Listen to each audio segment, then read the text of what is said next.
Carol White, and I'm your host today, and this is the very first Pampered Chef Cooking Show that I'm doing today. And I want to welcome all of you here today.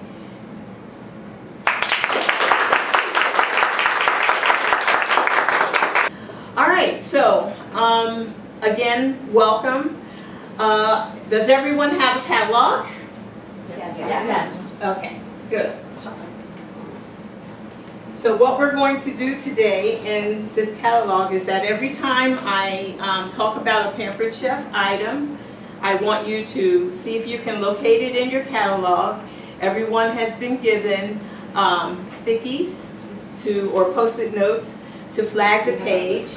And then what you can do is you can put the item that you would like to have to purchase, or you can put it on your wish list. So is everyone ready to get started? Yes. Yes. Okay, good. All right, so what I'm going to make for you today is a vegetable pizza. It's going to be sort of on the healthy side. The only thing that I'm using basically that's going to be store-bought is the marinara sauce and a pizza dough already made. For those who are adventurous, you can make your own pizza dough. But for the sake of time today, I am just going to use a store-bought pizza dough. But the first item that I am going to show you today is the actual stoneware by Pampered Chef. It's called a bar pan, and it makes excellent pizzas. You can roast chicken, fish, pork. You can make brownies on this bar pan, and the more you use the pan, it's like a cast iron pan, sort of, because the more you use it, the surface of this pan becomes seasoned, and your food, will not end up sticking on this pan. It will bake the crust of your pizza very firm and brown it really nice. So the first thing that I'm going to do to make this pizza, I am going to drizzle just some olive oil on the pan, like so. And then I am going to be using Pampered Chef's silicone basting brush to spread the olive oil all over the pan.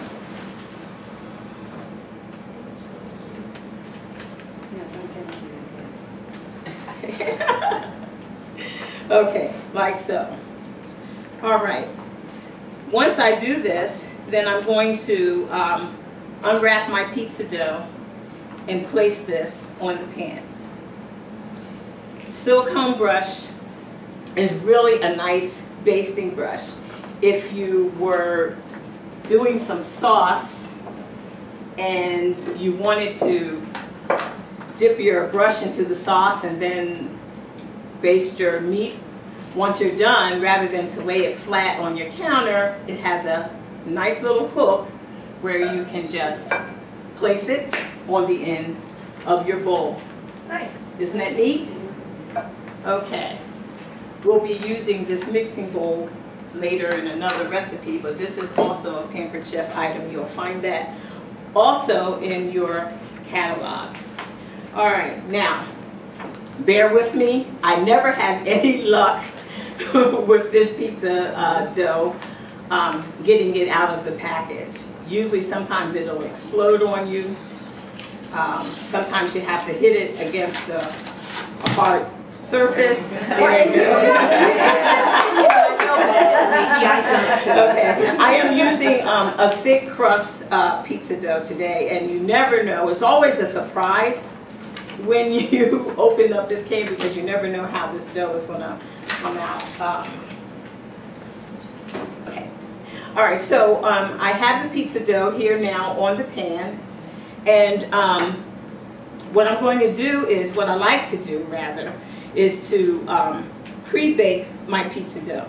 But before I do that, what I like to do with my clean, impeccable hands is I like to take and just make indents in the dough like so with my fingers. And the purpose of that is that when I go to put the marinara sauce on the dough, it'll get into the wells that I'm creating with my fingers.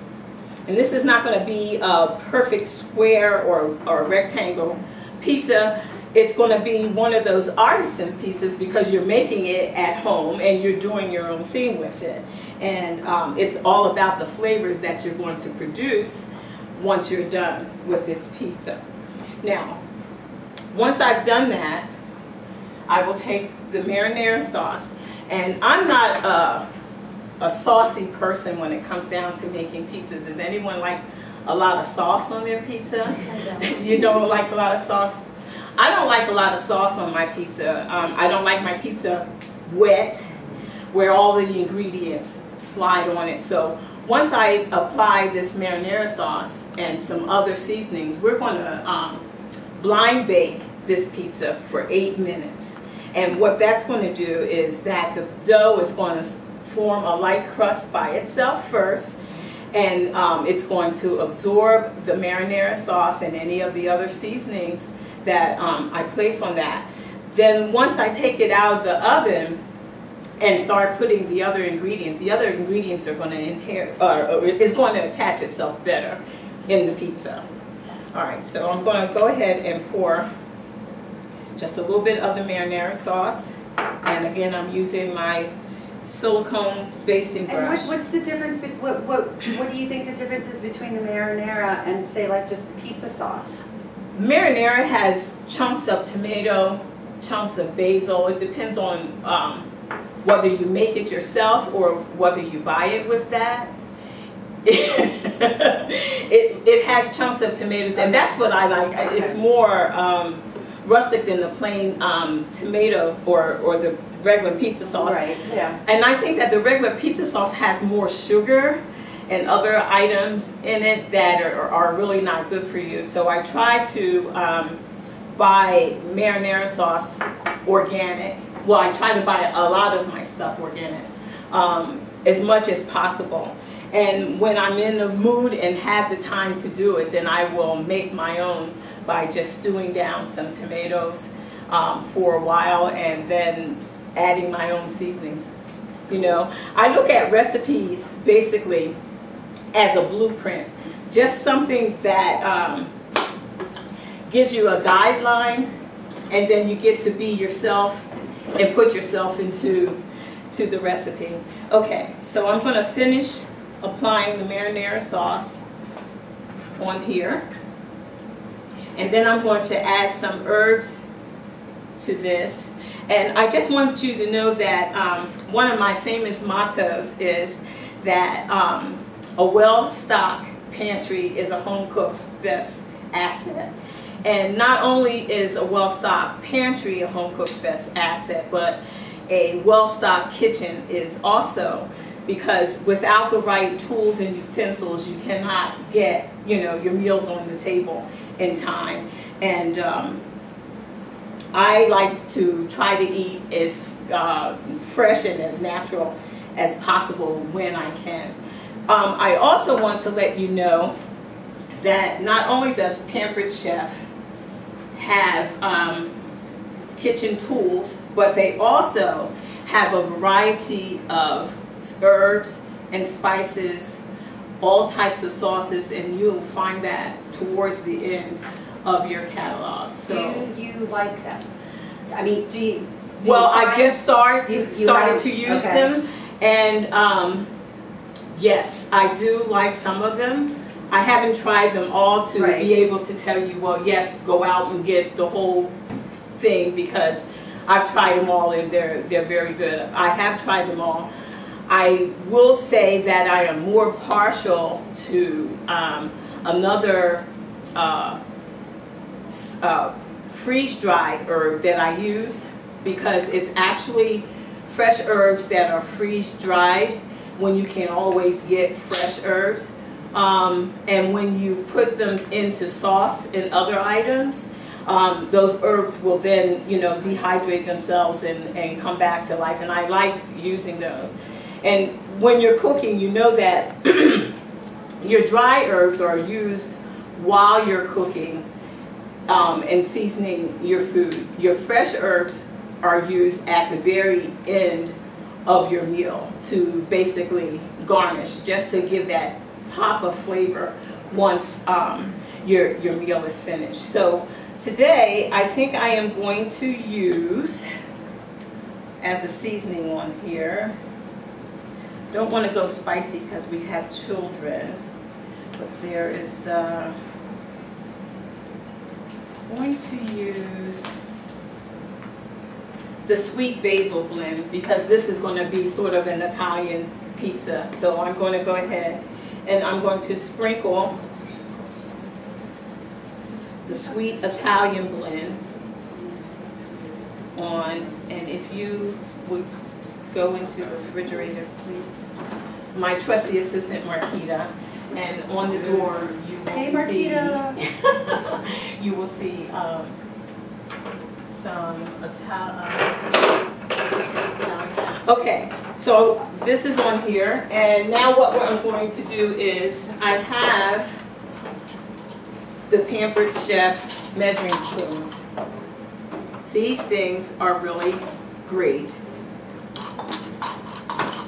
And what I'm going to do is, how many people have heard of pink salt, Himalayan pink salt?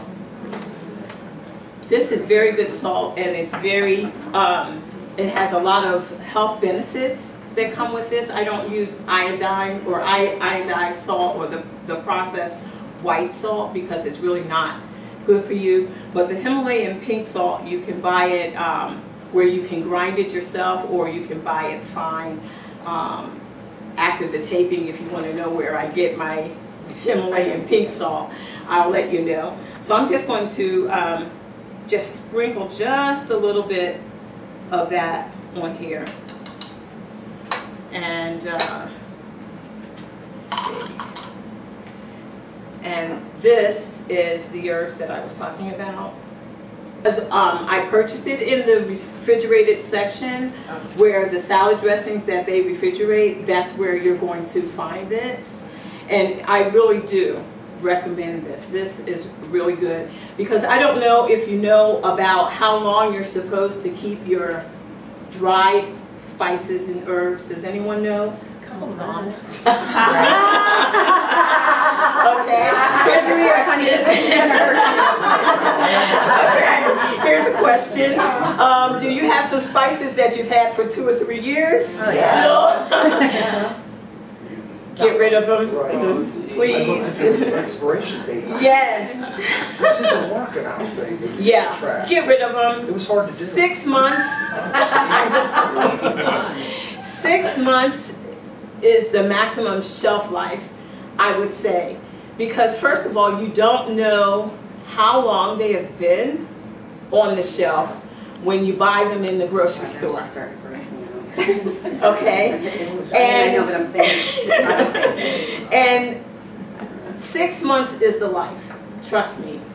Because after a while, if you bought parsley that was green and then after 6 months it's brown, it's time to get rid of it. It's time to get rid of it. It's not going to do anything for your dish. So that is another reason why I kind of tend to lean more towards using their herbs, because they are freeze-dried, and then when I put them in something that has moisture, it brings it back together. So this is what I like.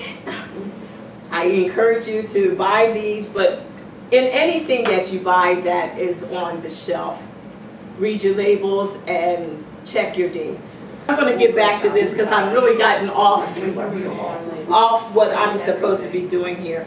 All right, so the herbs are applied to this. I have my oven preheated at 400 degrees, and we're going to pre-bake this for about 8 minutes.